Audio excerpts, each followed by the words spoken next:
ओम श्री वैष्णवी नमः। स्वागत है आपका हमारे चैनल पर। आज के इस वीडियो में आप सुनेंगे वैशाख मास के महात्म के 11वें अध्याय की कथा। हमारे चैनल पर सभी प्रकार की व्रत कथाएं सुनाई जाती हैं, तो सभी प्रकार की व्रत कथाएं सुनने के लिए और हमसे जुड़े रहने के लिए आपको केवल हमारे चैनल को सब्सक्राइब करना है, बेल आइकन पर प्रेस करना है और आज की कथा अच्छी लगे तो एक लाइक करके शेयर करना है।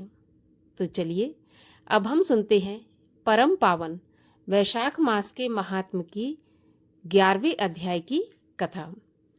11वें अध्याय की कथा के अंतर्गत इक्ष्वाकु वंश के राजा का प्रजा सहित धर्म कार्य करना और यम की हार के बारे में वर्णन किया गया है।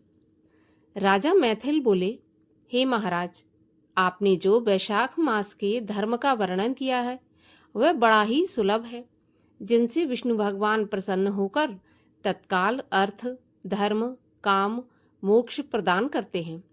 ऐसे वेद विहित धर्म संसार में लोगों को ज्ञात नहीं है। राजस धर्म और तामस धर्म अनेक प्रकार से विख्यात हैं, जो कठिन साध्य हैं, जिनके करने में बहुत यत्न तथा बहुत द्रव्य खर्च करना पड़ता है।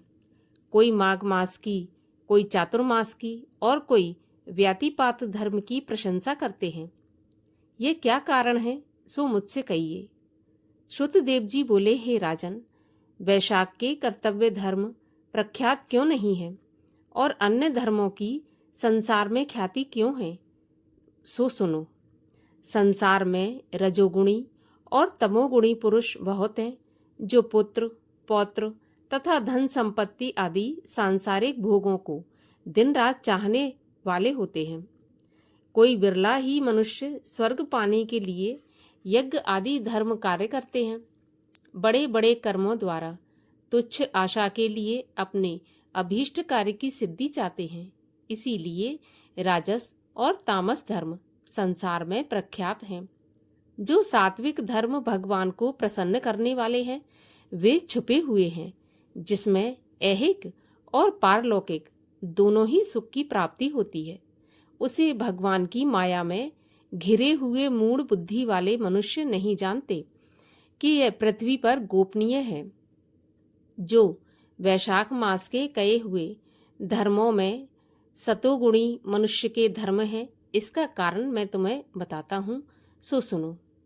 इक्ष्वाकु के कुल का भूषण काशीपुरी में राजा नृग का पुत्र सार्वभौम बड़ा यशस्वी कीर्तिमान नाम का राजा हुआ।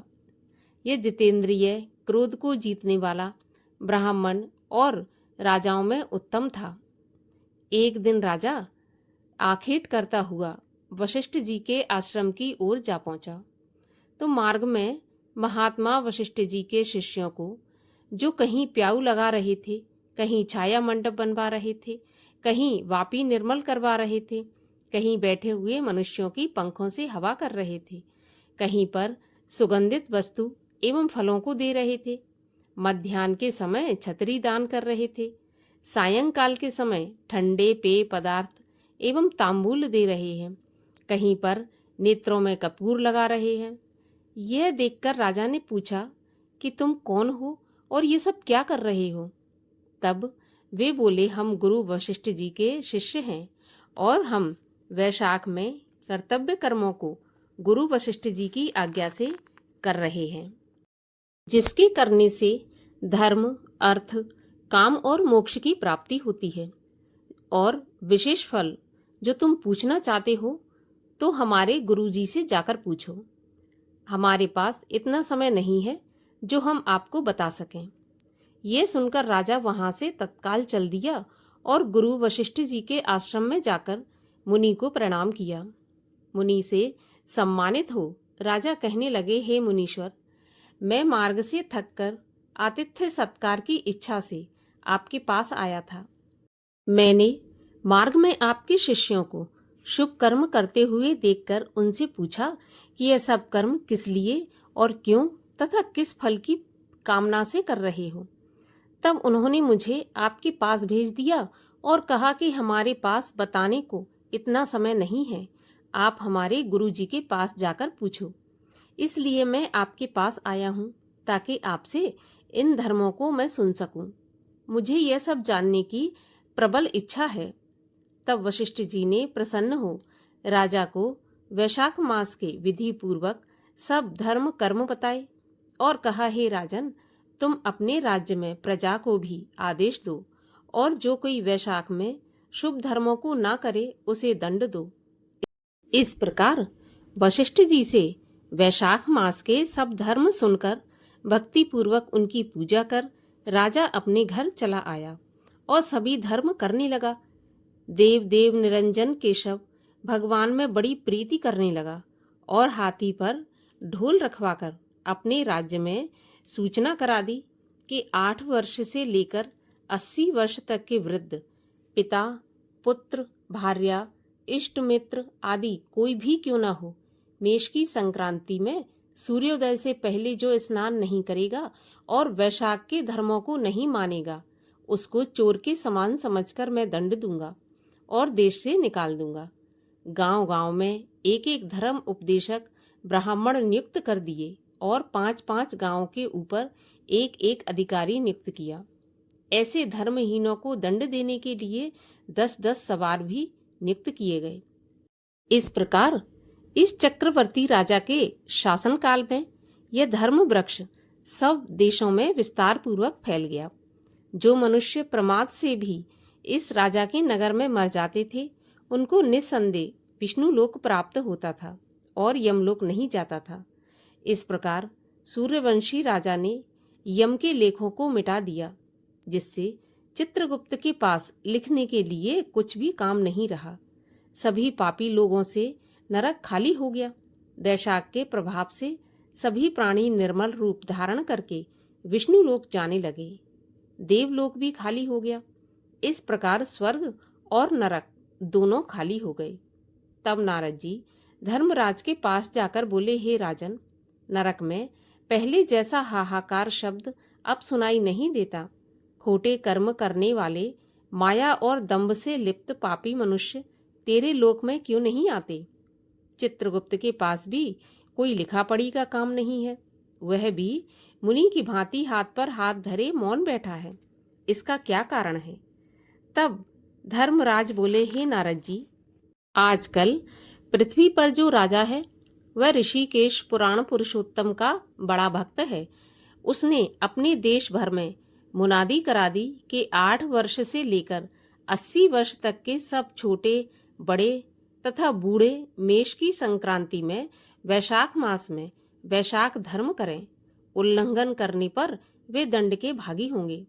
जिसके भय से वहां की प्रजा के वैशाख धर्म कार्य में लगने से मेरे लोक में आने का मार्ग बंद हो गया है और सब ब्रह्म हत्या आदि पापों से भी छूटकर सीधे विष्णु पद को प्राप्त होते हैं।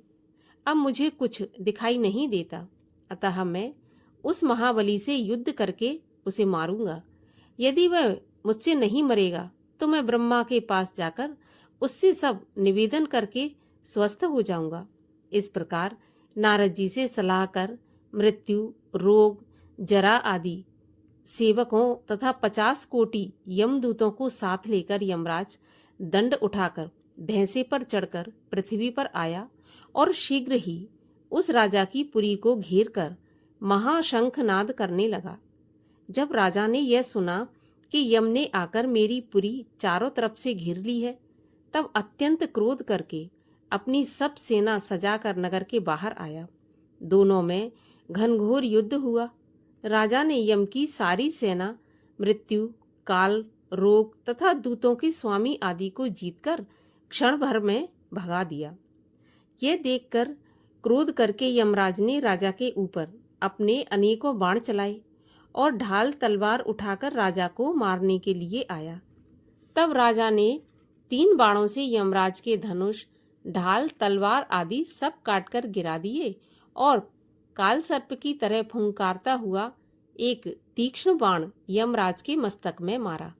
यम ने भी क्रोध कर अपना दंड उठाया और उसको ब्रह्मास्त्र से अभिमंत्रित कर राजा के ऊपर छोड़ दिया, जिससे बड़ा हाहाकार मच गया।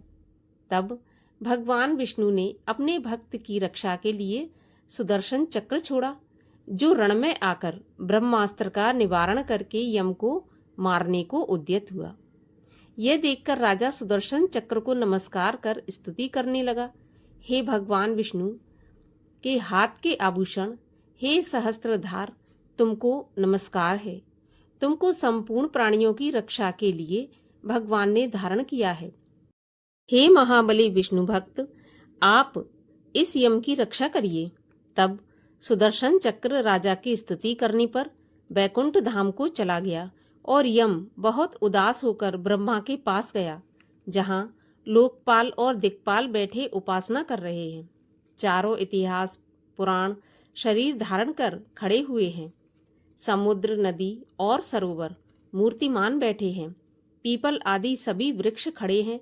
बापी, कुआं, तालाब और पर्वत सब मूर्तिमान हैं। दिन रात, पक्ष, मास, कला, काष्ठा, निमेष, ऋतु, अयन, युग, संकल्प, विकल्प, उन्मेष, ऋक्षयोग, करण, पूर्णिमा, अमावस्या, सुख दुख, भय, लाभ, अलाभ, जय, अजय, सतोगुण, रजोगुण, तमोगुण, शांत, मूढ़, अतिपौर, प्राकृतिक, विकार, कफ, वात, पित्त आदि सब चराचर मूर्तिवान होकर सेवा में खड़े हैं। उनके बीच में यमराज सेवकों सहित लज्जावान होकर मुख मलिन जड़ से कटे वृक्ष की तरह जा गिरा और त्राही त्राही पुकारने लगा, जिसको देख ब्रह्मा की सभा में सभी आपस में अचरज से कहने लगे कि ऐसे यम को, जिसे काम से क्षण भर को भी अवकाश नहीं मिलता था, इसके यहाँ आने का क्या कारण है? जिसके वस्त्र फट रहे हैं, चित्रगुप्त भी इसके पीछे पीछे आ रहा है। यमराज कहने लगा, हे कमल आसन, मेरी प्रतिष्ठा भंग हो गई। मुझे खूब पीटा, मेरे वस्त्र आदि छीन लिए। आपके होते हुए मेरी यह दुर्गति हुई है। ऐसा कहकर मूर्छित होकर पृथ्वी पर गिर पड़ा। तब सभा में बड़ा भारी कोलाहल हुआ। सबका भक्षण करने वाला यमराज आज क्यों रोता है? क्या कारण है? तब पवन ने ब्रह्मा की आज्ञा से सबकी वाणी रोक दी और वहां से सबको हटा दिया। फिर यम को अपनी भुजाओं से उठाकर आसन पर बैठाकर पूछने लगा, यह दुर्गति तुम्हारी किसने की है? कुशकेतु, जो सबके कर्ता हैं, उनके सामने तू अपना सारा वृत्तांत सच सच कह, वह तुम्हारे हृदय के दुख को अवश्य दूर करेंगे।